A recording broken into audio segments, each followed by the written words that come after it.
Now, the Council of Governors and the striking clinical officers have failed to agree on a workable solution to the ongoing industrial strife. The two parties held a consultative meeting Tuesday in which the clinicians said that most of the issues raised were not adequately addressed. As Kasichana Masha reports, the clinical officers are now banking on the intervention of national government.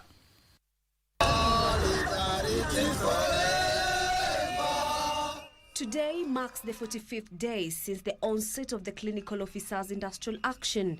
On Tuesday, they took to the streets demanding the implementation of 10 issues, among them the absorption of 8,500 universal health coverage workers, posting of interns according to the policy, and the employment of 25,000 clinicians. Tuko na wengine wanaitwa cashiers wanalipwa 18,000. Mtu amefanya degree amemaliza. Tuko na wengine wanalipwa 35,000. Tuko na mwingine analipwa 50,000. Sasa hao ndio wanaitwa county contracts.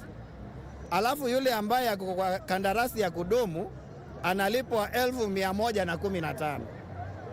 Kwa hivyo ukiangalia ule ni ubaguzi. To some extent when they say that they are willing to put them on permanent and pensionable, provided Treasury provide them with funds.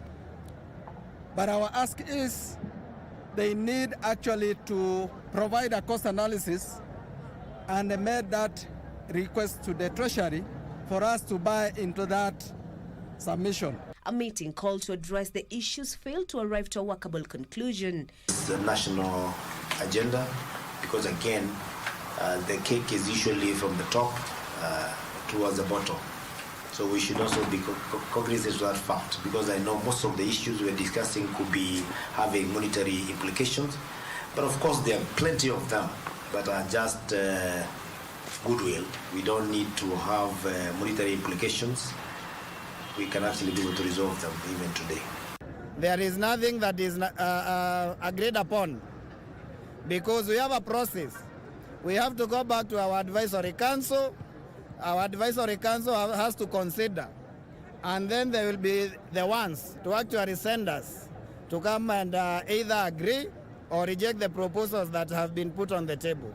According to the union officials, some of the issues have been forwarded to the Ministry of Health for intervention. When the national government says that the county will do that and they do not have any budgetary, they still depend on Treasury, and Treasury is not aware about what is supposed to happen. Then we are left as orphan, as healthcare workers. The union now threatens to withdraw all critical services if all their demands are not met by Thursday, May 16th.